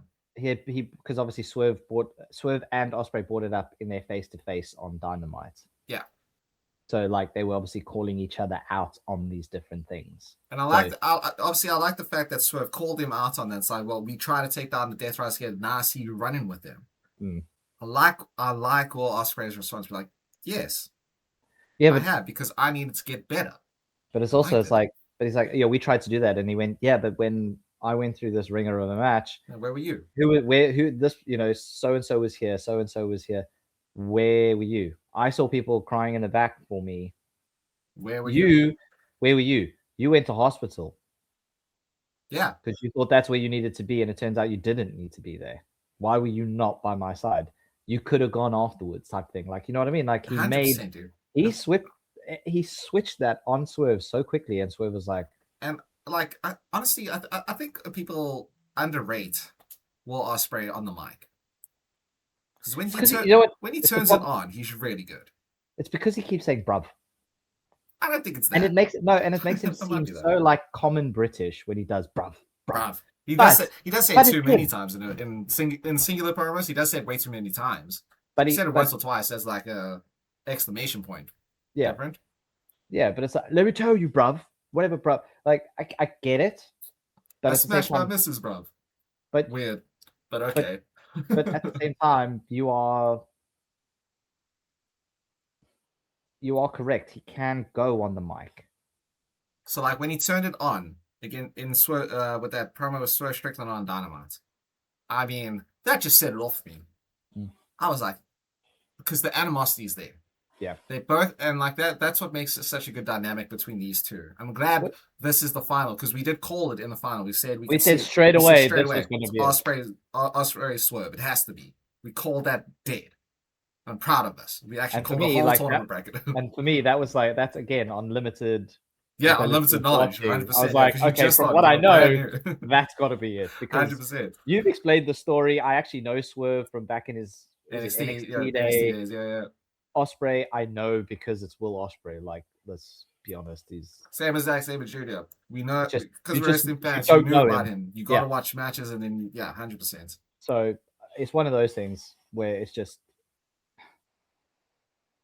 yeah, it's just so ingrained in that you knew it should be the final and we're getting it, but they also have they turned it into a really good story. Yeah. Along the way. I mean, if I've got the men's bracket up here, right? So you had Ospreay being Samoa Joe, great story built in there because of the Ops versus Ospreay and the Death Riders, right? Swerve beat Ospreay, Bandito. well, just to the through Oh, line to for go Ospreay. through. Yeah, Ospreay versus Mark Davis, his old running buddy from New Japan. Yeah. Get into the final. Fantastic. Swerve versus Bandito. They have history. Swerve versus Brody King. Bandito's best bud. They have history. So the through line was there. This is how you do a tournament.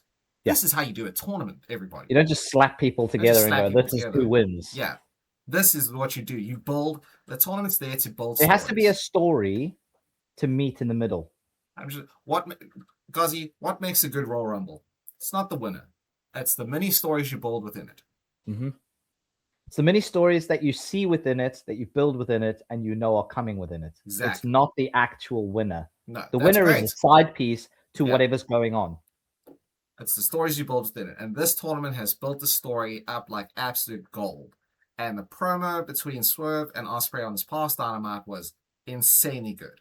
It was so good. We were talking in our previous pod, even before the predictions one for Night of Champions, how we weren't really looking forward to the triple threat between Gunther, Sammy, and Cody. But that promo set it off because it was so good. Sans Jey Uso coming out because that didn't add anything. Let's just forget that part happened. Listen to our last podcast and then you'll understand exactly why I said that, because it literally had no impetus whatsoever on that outcome. But I digress. Point is, this didn't really need that promo. This match didn't need that promo. But that promo between the two of them, where they aired out, it's like anything else. They both had valid points that hit hard and hit home and hit deep. Do you know what? This is sick. Because of the already, like you say, the already built-in story, you could have even had a segment at the back where they're just walking, and it could have literally been Ospreay walking with Mox or Garcia, like, because again he lost his head at Garcia. But you could have had Ospreay walking with a member of the Death Riders. Doesn't matter who. Any member of the Death Riders. Walk past Swerve with Prince Nana. Don't have to say anything. Just stop, look at each other, and then just go. One of them just goes, I'll see you at Forbidden Door. And just walk away. Because the story's there. Forbidden Door. Done. Oh, sick. The story's there. But the story's there, like you say. Yeah. The promo... Just elevated it entirely. But if they had done that, you would have still been invested. You would have been like, I know, because I know the story. Yeah, because they pre-built it. You want to talk about long-term booking? Look at AEW. Mm-hmm. They do it better than WWE does.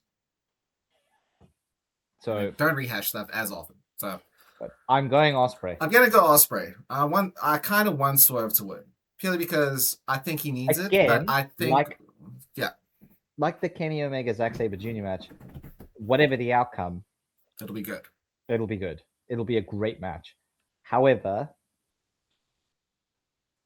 logic dictates it's Ospreay's going to win this.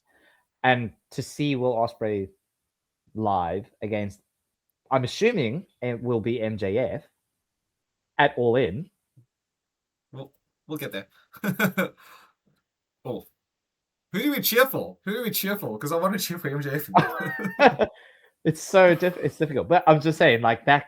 Yeah, 100%. Because the Wembley crowd is going to pop hard for Ospreay, but they'll pop just as loud for Swerve. Mm-hmm.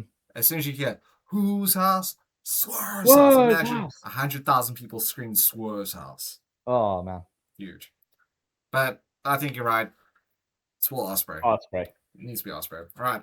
Well, then we finally get to the main event. Or as Mark Henry would say, it's time for the main event. There's a lot of people.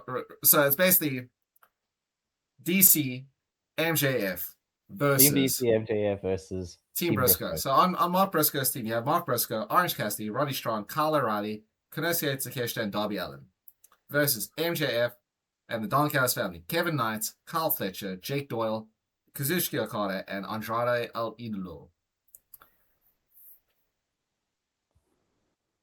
This team's kind of straightforward, actually, compared to Kenny and Zach and Ospreay Swerve. To be honest, Briscoe wins. Team Briscoe Team wins Briscoe it. Yeah. wins. However, it's the mini stories you build in. This probably has. I'm gonna say, because I'm not counting the dogs, and I say like the dogs are my favorite tag team. Probably has 4 of my favorite wrestlers in it at this point. Okada, Takeshita, Kevin Hart, Carl Fletcher. Not Carl Fletcher. Oh, not Carl Fletcher. No. MJF. Okay. What the fuck MJF, Okada, Takeshita, Orange Cassidy. Orange Cassidy. I'm not talking about like the story wrestling. Sure, I'm talking about 4 of my favorite wrestlers. Yeah. Orange Cassidy has endeared himself to being one of my favorite wrestlers at the moment of all time. Lazily. And that's what makes him so great. Because he's so laid back. Yeah, he doesn't even try. Just like, he's cool. He's a wrestler. Like, he shouldn't even be in the breadth of talking about some of the best wrestlers. But Orange Cassidy. It blows my mind that this dude is in his 40s. I would never have pegged that. No, but he is one of my favorite wrestlers. He's so good. He is literally endeared himself to me. I think they are all fantastic wrestlers in this match. There's not a weak link in this match. No, absolutely not. And we were talking about it earlier because I didn't watch a ton of like Ring of Honor post Sammy and Kevin and stuff like that, right? So I always knew about the Briscoes and I watched a few of their tag matches. Like their tag match against their out of 3 matches with like FTR most recently, right? Yeah. So I didn't know the Briscoes very well. But organically, Mark Briscoe has won me over. Oh, absolutely. Just organically, because again, I didn't know the Briscoes very well. And again, it's weird. Again, because you know this, everyone should know obviously the story of what happened to Jay Briscoe. Yeah, R.I.P. R.I.P. Jay Briscoe. But this, at the same time, the Briscoes are another one of those wrestlers, like wrestling duos, or just those wrestlers that if you don't know them, you don't know wrestling. It's a weird thing to say. Even if you hadn't watched their matches in Ring of Honor and you just go back and watch some of them now, like I've also watched a few, not a lot. But enough to understand. But enough to understand. Unbelievable. Yeah. But they are part of that breadth of going, if you don't know them, you don't understand wrestling. Agreed. In the same sense of like Zack Sabre Jr. You don't know Zack Sabre Jr., you don't actually know wrestling. You're just ingrained to watching WWE or AEW. And even then, you're only watching AEW for the people that you knew from WWE. Exactly. 100%. So like you sort of, programmed to understand like how the Usos wrestle or how the New Day wrestle.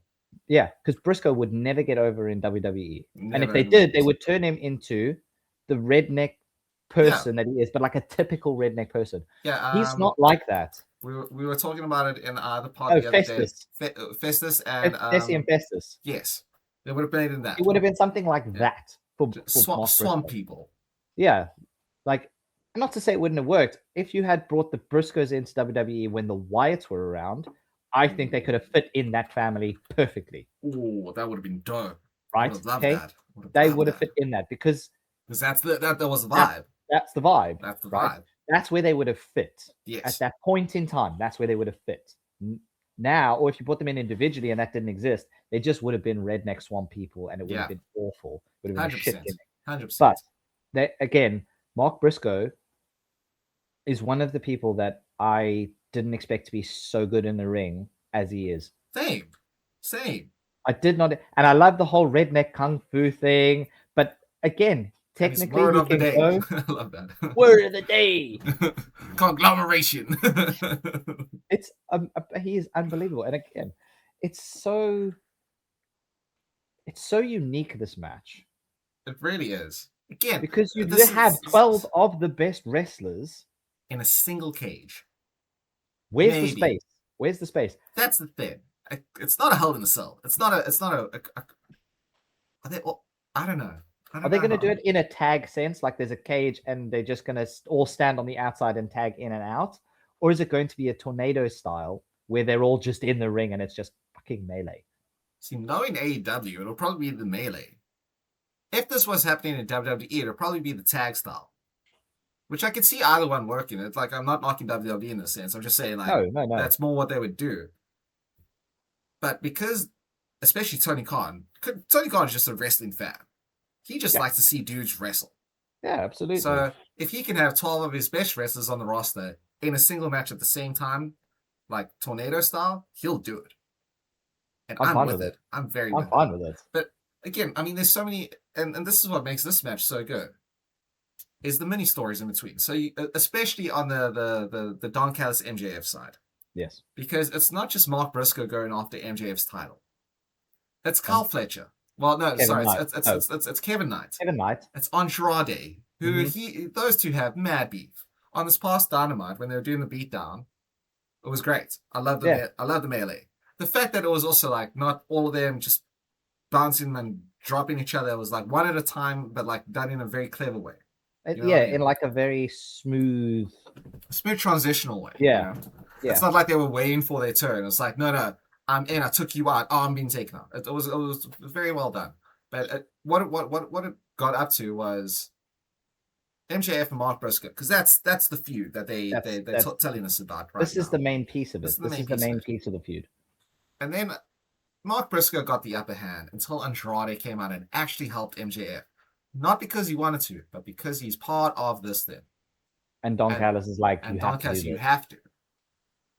Talking in his ear, and then I'll get you there. MJF accidentally, it was accidental, took out Andrade. So now there's animosity built into this team already.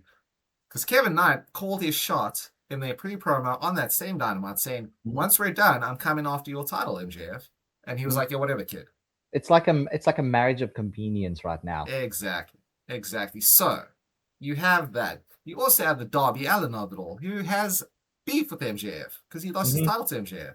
But he's also got the beef with Kevin Knight. He's also got the beef, especially with the beef with Kevin Knight because of the turn. The fact that you have the conglomeration there, which is Orange Cassidy, Roderick Strong, and Kyle O'Reilly, you were never not going to have them because of Briscoe.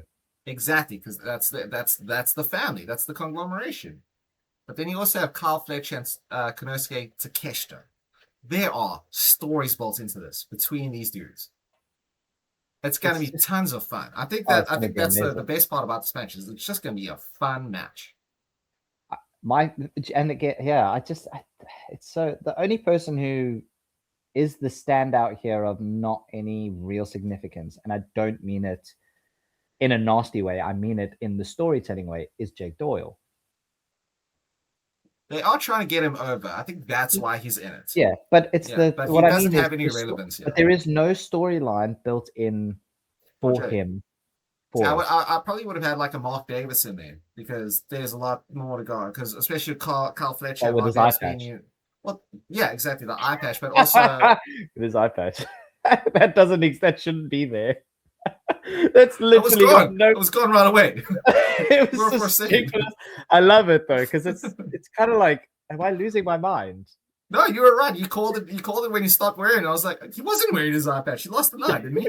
I remember that. I loved it. Sorry, it's just. But I would have had like a Mark Davis in there because these him and Kyle Fletcher have the United Empire. It's like as that's why you bring him in.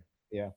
And I like Jake Doyle, but I don't know anything about Jake Doyle as a character. That's what I say. He's probably the only one who doesn't have any kind of attachment or significance apart from the fact that he's part of. See, now you could have had Trent in this match rather, because he has a lot of history with Orange Cassidy. Yeah. You know, and like there used to be Roppongi Vice with him and sorry, I forget his name now, but there were a whole thing with him, Chuck Taylor, and Trent.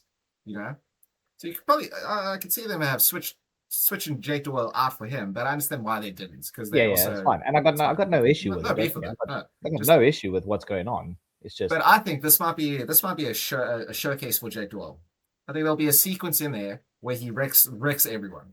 Yeah, because he is technically considering you have such big hitters like Takeshita and Okada and Andrade. I am surprised. He's like the big dude. I am surprised that they didn't put Brian Cage in it over Jake Doyle. I get why they're trying to push Jake Doyle. I suppose because Brian Cage is now rolling with Lance Archer as a tag team. So a little bit less to do there. But I understand. I mean, but you know what I mean? Like, if you're going to put someone in there to do the wreck shit, I get Jake Doyle and putting, like you say, but Brian Cage probably would have been a better person to put in there for the wreck shit moment. For sure. I agree with an that. Absolute fucking unit. Yeah, the fact that he's never lost any body mass, he just gets bigger. He's ridiculous. But again, digress. Digress. It's just going to be. I gotta say, I want one of the shirts. Get me one now. The Team DCMJF shirt. DCMJF, like with the portrait. Sold. But I want one. I want an Orange Cassidy shirt. Yeah, just for the sunglasses. Just for the sunglasses, and I want the Team DCMJF. I would love that. Just because it's so funny. Like, hey, you know what I love? Like, because obviously you've just also started watching AEW, like fairly recently, a couple of months now, or three or so. That's what Don Callis does. Every time he gets into an alliance with someone who's not part of the family, he makes a portrait of him standing all buff with a dude who's he did with. There's a Chris Jericho one out there. There's obviously the MJF one. There's so plenty, and I want one too because I think it'd be so bad.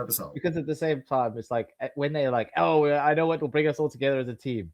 T-shirts, and then they whip the shirts out, and you could see everyone's face. They were like, "I'm not wearing that." They were literally like, "Fuck." It was so good. It was great. It was great. It was awesome. But so okay, so just getting back to it. So I think also like we said, Jake Doyle's a little bit on the outside here, right? You know who we need to talk about a little bit is Okada. After he lost his championship, it's going between Takeshita and Kyle Fletcher. So, you know, Takeshita. Yeah, cool. I like that feud. And now you got Protada. Yeah, but when are they going to push Okada towards that title match? Well, again, they alluded to, I don't need to go after that because Kyle Fletcher's going to go after that. We're going to go after the world title. But like you say, they haven't alluded to the fact Okada has pointed at MJF and gone, I don't need to go after Takeshita anymore. Fletcher's going to do that. I want that. That's the goal that I want to bring. Because do we see Andrade drop MJF? They're definitely going to have like an argy bargy, right? At some stage. Which is probably why the Briscoes will win, is because of something that happens. Internal fighting with DC MJF, right? But where does Okada fit in? Because I want Okada in the title picture, the main title picture. Or does he fight with Kevin Knight? I know you have Darby Allin, Kevin Knight. They're going to feud for that title. No. I don't think that's... No, I think that does Okada a disservice. It does. I don't think that will happen. I think they will find a way to get Okada in the picture with MJF. But I think Okada is Andrade likes to think for himself. I think Okada is very much a Don Callis man. Sure. So maybe what you could do is you could have Andrade sort of have the argy-bargy with the MJF, and then Okada comes to his rescue and takes Andrade out. So you get Andrade away from Don Callis because he doesn't need to be there. He's got his own personality and stuff, which is great. Yeah. But then Okada comes back and be like, well, I helped you. Help me. I want my... Don Callis calls that help shot me, help Okada. you. Help me, help you. I like that. I like that a lot. Because he's obviously gone, Kevin Knight's obviously going, when this is done, I'm coming for it. He's like, okay, cool. MJF's like, cool, whatever. If you want to take me on, Kevin, whatever. Cool. Like he's doing the MJF thing, like dismissing or whatever. Whatever. There's lots here. So again, I do think Team Briscoe wins here. Oh yeah. For sure.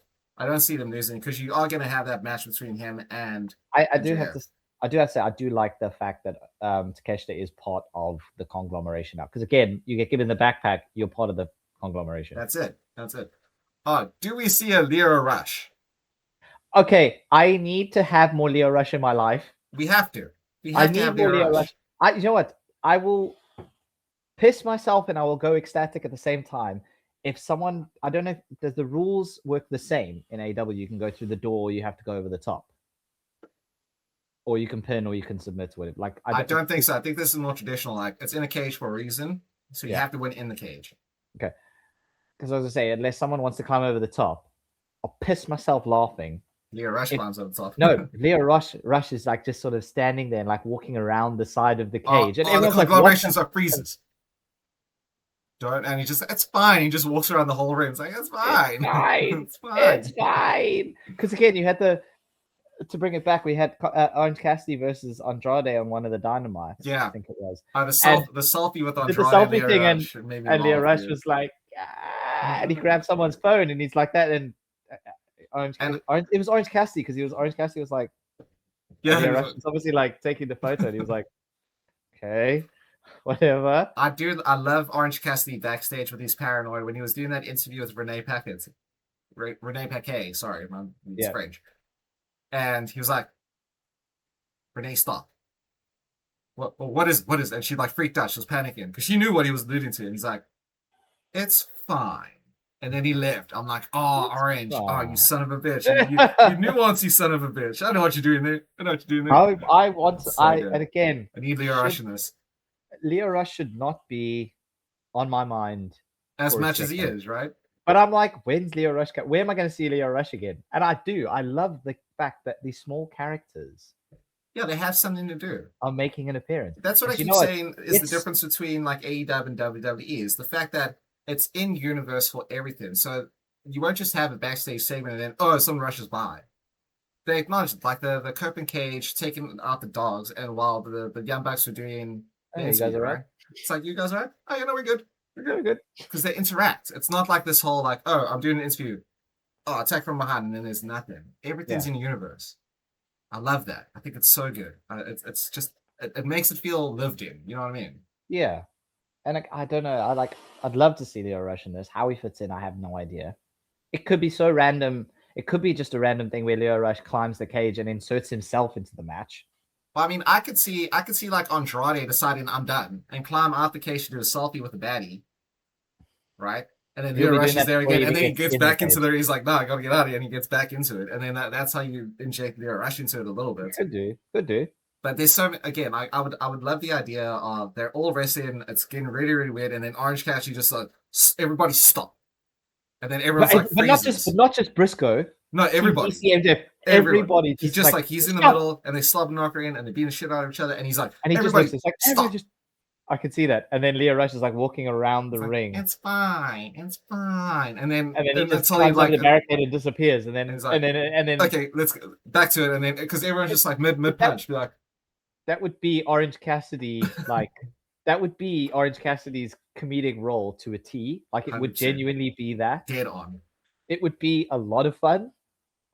I can see it. I don't know if it's naturally, but Leo Rush has inserted himself into some kind of vision with the conglomeration. And don't forget, he did get involved in Stadium Stampede with a lot of those dudes. Mm-hmm. Yeah. So somehow Leo Rush's incredible character got to make an appearance. We literally were like, this is dumb. Again, organically got us over. Like, we love Leo Rush now. Oh yeah, and it literally was like, I need more Leo Rush now. I need to see him in this. I need him to show up in some capacity. To do something. Just to do something. We shouldn't be talking about Leo Rush in this capacity, at all in this match. But here we are, waxing lyrical, talking about Leo Rush for 5 minutes. Begging for him to be the main event of the thing. Need it. We have to. Again, if I could see Orange Cassidy just like mid-melee telling everyone to stop and they all listen because like, why is he saying stop? It's a weird thing to say in a cage match. It'd be funny if like like you say, like it's a mid-punches. Yeah, just like this. Like Briscoe's holding someone up for like a J driller. Yeah, that'd be great. Like, you know what I mean? Like just literally standing there and just everyone's holding someone for someone's on the top of the cage about to moonsault. He's like, wait, hold up. Jesus, it could be absolutely hilarious. It's like Okada's got someone strapped ready for a rainmaker. Yeah, he's about to do it. He's like mid-rainmaker. It's like everyone's like, Leo Rush disappears like, okay, go. And then it just happens. It just happened. That would be gold. That would be absolute gold. That would be peak. That would honestly, I think that would be moments of the year for us. Like that would be moments of eternity. Of eternity. That'd be fucking awesome. That was so funny. But again, fantasy booking. Listen, we've called dumber things. Oh, we have called dumber things, and they've come true.